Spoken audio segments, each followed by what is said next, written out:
I ruined my sister's wedding by confessing that her future husband was sleeping with me. I thought it would set us free. It only set me free. Now I have no family and no inheritance. It didn't have to happen like this. I was just listening. He was the one who crossed the line. Don't look at me like I walked into that wedding with dynamite in my purse. I didn't plan anything. I didn't dress to ruin anyone's day. I just got tired of being the secret everyone ignored. Because yes, everyone knew. They pretended to be blind. The only difference is that I said it out loud, but that was at the end. This started much earlier. I'm 29 years old. I'm the youngest, and in my family, that means you're born with an invisible sign, fragile, unstable, not to be taken seriously. My sister Valeria, on the other hand, is the usual one, the strong one, the brilliant one, the one who never cries, the one who was born knowing how the world works. I was the draft, she the final version. For years they treated me like someone who had to be taken care of, but from a distance, as if being sensitive were a chronic illness. When Valeria succeeded, everyone applauded. When I failed, everyone sighed. Poor Lucia, you have to be patient with her. They never asked me what I wanted. They listened to me like someone listening to background noise.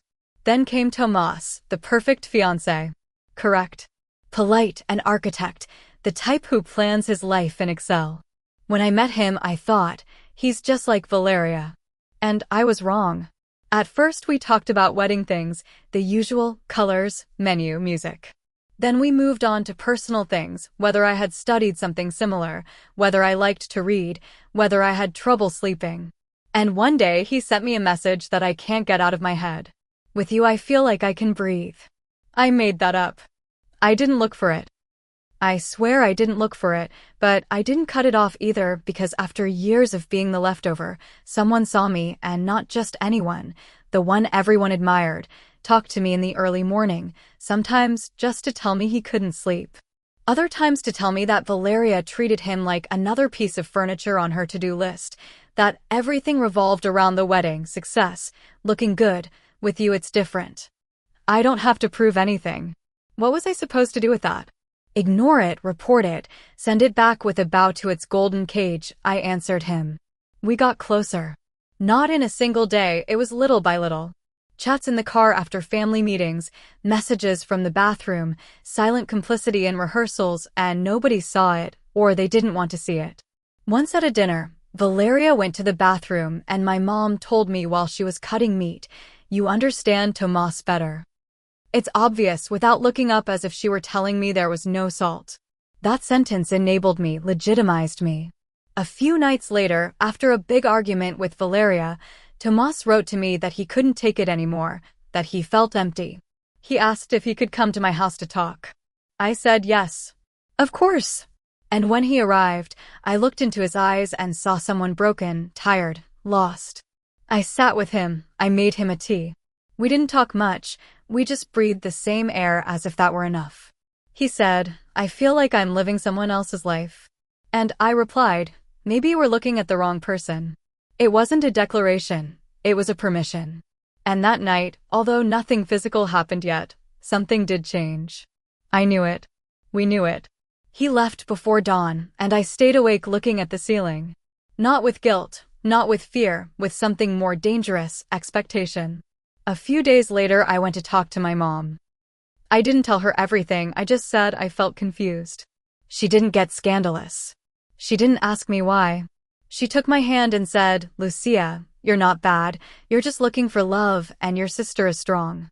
She can handle this," just like that, as if she already knew everything, as if it weren't serious. And there I stopped feeling guilty. I started to feel permission. The second time wasn't a coincidence. It was after another argument. He showed up at my door again as if it were a place to return to. This time there was no tea. There was no long silence or dramatic phrases. He kissed me as soon as he came in. He grabbed me as if he had nowhere else to go, and I opened the door for him. The body, the bed, everything. It wasn't clumsy or dirty, it was inevitable. That night we slept together, and when he woke up he caressed my back as if he were in no hurry. He told me that with Valeria he didn't remember the last time they had touched each other without talking about lists, payments, or decoration. He asked me not to go away. And I nodded. I told him I was there, that I wasn't going to leave him alone because I couldn't, because I didn't want to, because nobody had ever asked me that. Then came the weird days, the silences at dinners, the fleeting glances, the poorly constructed excuses to coincide. Nobody said anything, but everything felt charged. Once, at a rehearsal, we sat together by mistake. Nobody corrected it. Valeria didn't even flinch, on the contrary, she took a picture of us together. She said she wanted a memory of her two favorite people. I smiled. Fake. Frozen, but inside I felt something like rage. Did she really not notice anything, or did she just not care? That's when I thought about it seriously for the first time. What if he made a mistake with the sister? A phrase that got stuck in my head like a catchy song. I repeated it to myself when I felt guilty. I said it to myself when I looked in the mirror. I said it to myself when he held my hand under the table. One afternoon, while we were at my apartment, he told me that sometimes he fantasized about not getting married, about disappearing. He asked me what I would do if he left everything. I told him I would wait for him. I don't know if I have the courage, he said. You don't need courage, you just have to choose. He kissed me. He didn't answer, but he didn't let go of me all night. And that was the routine we set up.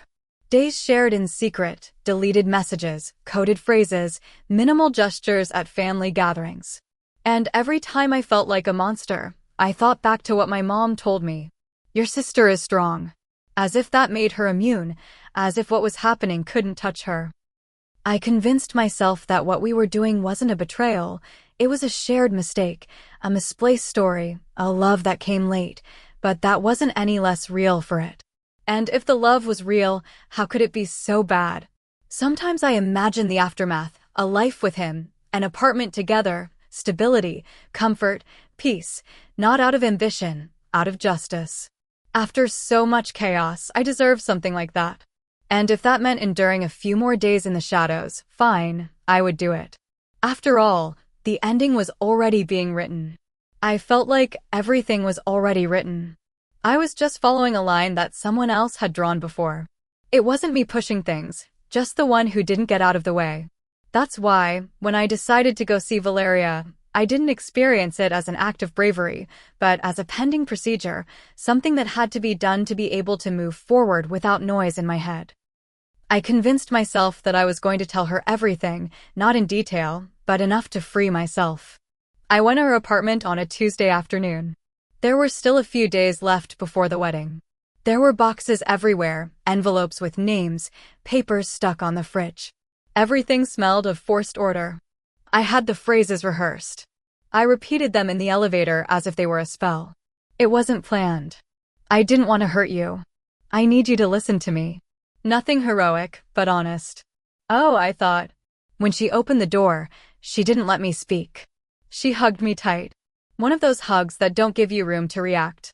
She told me she was exhausted, that she wasn't sleeping, that she felt that if anything else went wrong she would break.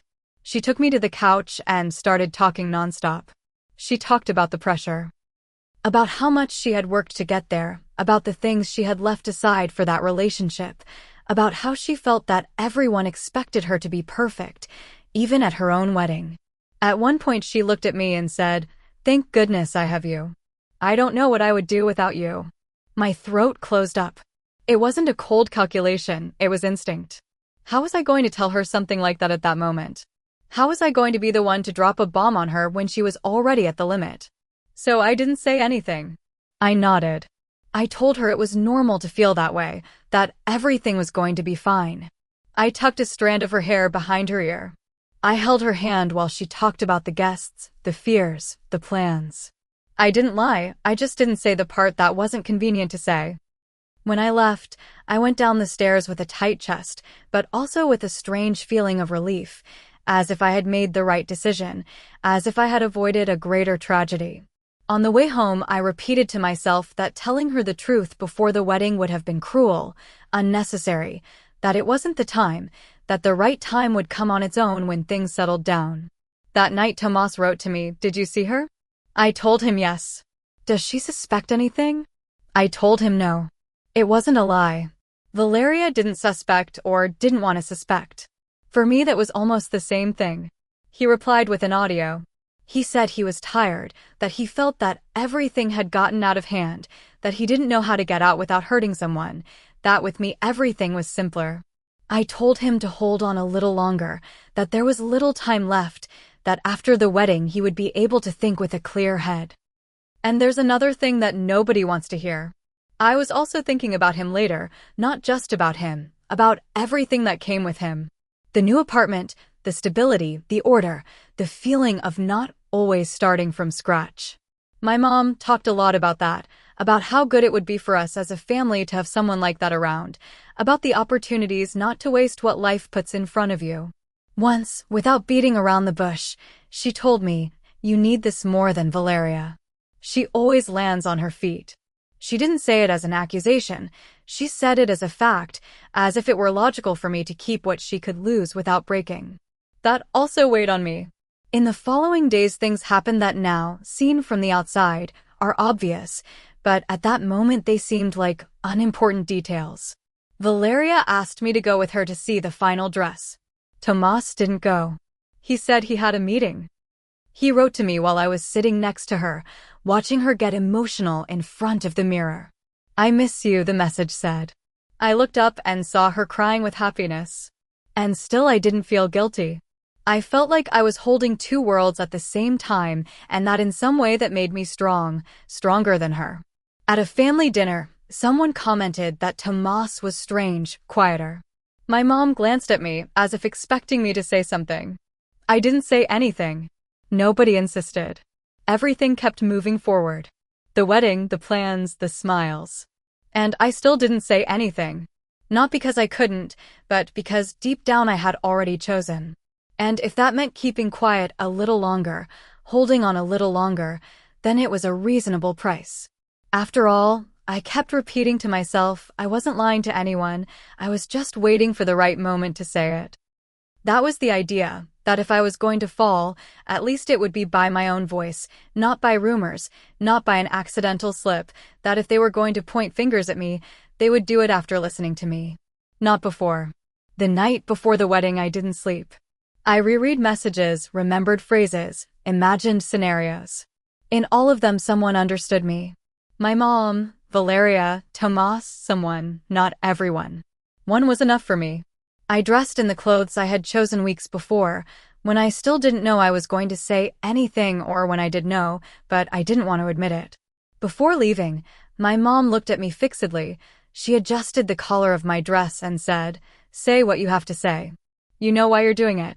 I don't know if she knew exactly what was going to happen, but she didn't seem surprised. She seemed ready. The hall was full, the music played softly. Valeria looked perfect, as if nothing bad could happen to her, as if tragedy couldn't touch her. She hugged me. She told me she was happy we were together on that day. She thanked me for being there. I felt like the floor was swallowing me, but I also felt there was no turning back. At some point during the toast, when the bride and groom were going to speak, I asked for the microphone. Nobody objected. Everyone thought I was going to say something emotional, something about sisters. I took a breath. I saw Tomas. He didn't nod, but he didn't leave either. He stood still, as if it weren't his story, and I spoke. I said that sometimes love doesn't arrive in the right order, that you don't choose, that not everything is black and white, that what had happened wasn't planned, but it was real, that I couldn't keep hiding something like that, that what I felt was love, not an adventure, not a betrayal. And yes, I said I slept with Tomas, that it was mutual, that it had started with words, but that we crossed the line a long time ago. The room froze. Not a whisper, just eyes fixed on me. Valeria didn't move, she didn't scream, she didn't cry, she just looked at me as if she didn't understand what she was hearing. I waited for someone to say something, for Tomas to speak, for my mom to make a gesture, but it was my dad who stood up. He walked towards me, not quickly, as if he were measuring each step. He asked me for the microphone. I let it go without resistance. He said, "Since when?" I answered him, dates, moments, places. I told him what had to be said, everything I had promised myself I was going to say. My mom tried to stop him. She said, "This isn't the time." But he didn't stop. He took out his cell phone, opened the gallery, showed messages, screenshots, audios, private conversations between Tomas and me, some that I didn't even remember. All of it there. I understood that he already knew, that he had let me speak, that he had wanted me to sign my own sentence, and he did it in front of everyone. "You're out of my will," he said without shouting, without anger, cold. I didn't react, I just said, "Dad, I thought you thought wrong and that has consequences." That's when my mom broke down. She screamed that he was a monster, that he was destroying his daughter, that if he did that she would divorce him, and she screamed it out loud, "Right there, I'm leaving you." It was all screams, chairs moving, people leaving. A waiter dropped a tray. An aunt was crying without understanding what was happening. And Tomas was still silent until someone asked something that nobody expected and the money. And there the last bomb dropped. There was no money. Tomas had nothing, no apartment, no savings, no accounts. Everything he showed was a facade. Debts, loans, promises. In less than 3 minutes, I went from being the younger sister to the lover of the guy who ruined the wedding, the disinherited daughter, the one responsible for my parents' divorce. And I still don't understand how nobody realized it before.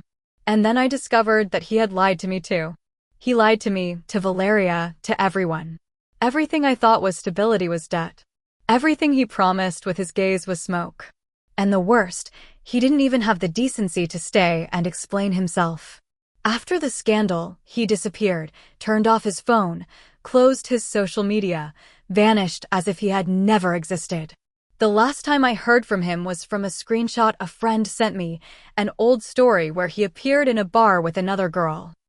Weeks before everything he had used me, Valeria, everyone. And still nobody looked for him, nobody pointed him out. All the looks were for me.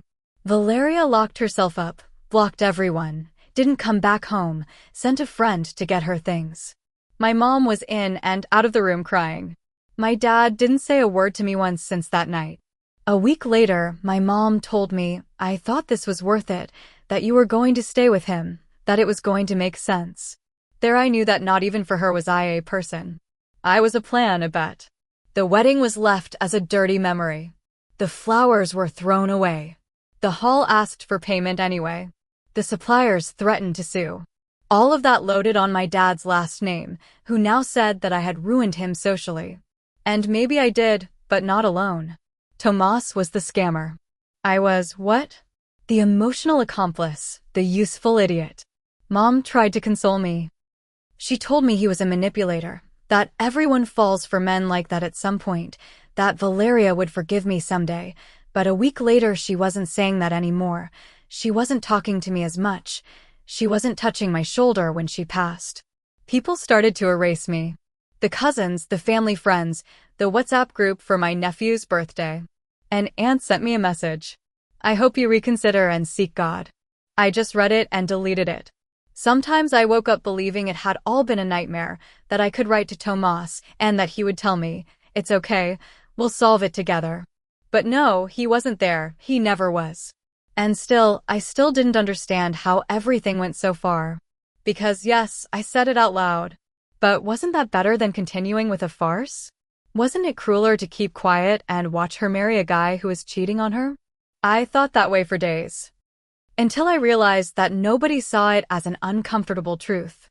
They saw it as revenge, as if I had wanted to hurt Valeria, as if it were all out of jealousy, as if they had never left me in the background, as if I had no right to feel what I felt.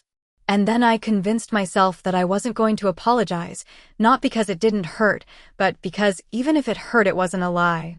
But before giving up, I tried one last thing. It wasn't really a dramatic request. I didn't cry, I didn't beg, I just wrote an email to Valeria. After weeks without signs, without answers, without a word. I wrote to her because I needed closure, to talk, to understand. I put the most neutral subject I could find. Can we talk without caps, without signs, without drama? I told her I understood her pain, that I didn't minimize it, that everything was confusing, intense, unexpected, that I had also lost something, that he had lied to me too, that I didn't defend him, but that at the end of the day we were sisters. I asked her for that, just to talk. Well, no. I asked her for one more thing. I asked her to talk to Dad. Not to give me everything back. Just the grandmother's apartment, the only place where I had had something like a home. The logical thing, the fair thing, the minimum. I wrote, I'm not asking you to forgive me, just not to condemn me forever. I waited a day to a week, she never answered. The next thing was a formal letter from a lawyer, cold, technical, informing me that, according to my father's direct instruction, I was excluded from the family succession. It also included the immediate cut of the monthly help with which I was finishing a course. Without prior notice, without room for adaptation, I called my mom. She told me she tried, that she talked to him, that there's no going back, that he says he can't risk anymore, as if I were a bomb, as if breathing near me were exposing oneself to collapse. I went to her house, she opened the door, but she didn't let me in. She looked at me with a mixture of pity and annoyance. She said, "You're not welcome here." I asked her if she was really going to erase me for a single decision, and she answered something that still goes around in my head. It wasn't one, it was many. And you defended them all as if they were correct? She closed the door. I was left outside with the sun hitting my face. I didn't cry. I didn't make a scene. I walked to the corner without looking back. Then came the blocks. The silence, the emptiness, and I still don't understand. I didn't kill anyone, I didn't steal. I didn't do it out of malice, I didn't want to ruin a life. I just wanted to exist in one. But nobody talks about that. Nobody talks about what it's like to grow up in someone's shadow, about what it feels like when it's your turn to be the chosen one for once, even if it's out of time, even if it's by mistake. It's wrong, maybe, but not so wrong as to deserve banishment. I just told the truth. They decided to punish me for it. Comment 1. I don't know what makes me sicker. That you slept with your sister's fiancé or that you think you deserved a better life. For that, my God, Lucia's response. I didn't say I deserved something for doing harm. I said I had been without anything stable for years, and that for once I thought I could build something. It wasn't a cold calculation, it was human. Comment 2.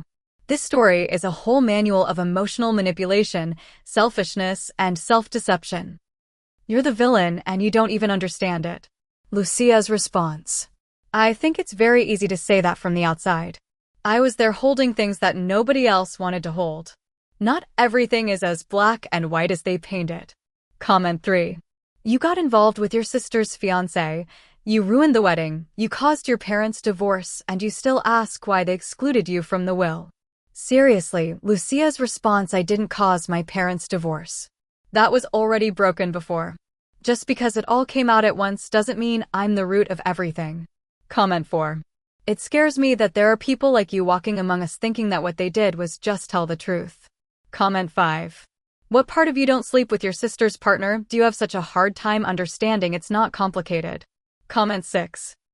You stole everything from your sister and now you're complaining that nobody gives you an apartment. Your level of self-importance is worthy of study. Lucia's response. I didn't steal anything from her. People aren't property. And the apartment thing isn't a whim.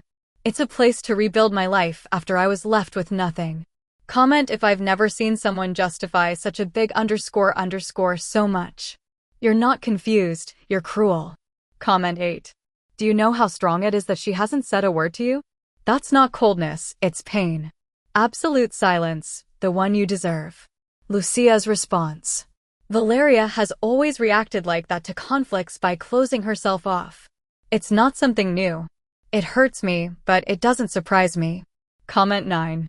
Your mom is also rotten. The two of them ruined everything, but at least she doesn't ask for an inheritance after messing up everyone's life. Comment 10. The worst is that you still don't see what you did. The lack of real guilt is chilling. Seriously, you're a clinical case. Lucia's response. It's not that I don't see what happened.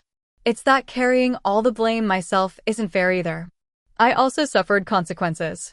Nobody seems to want to see that.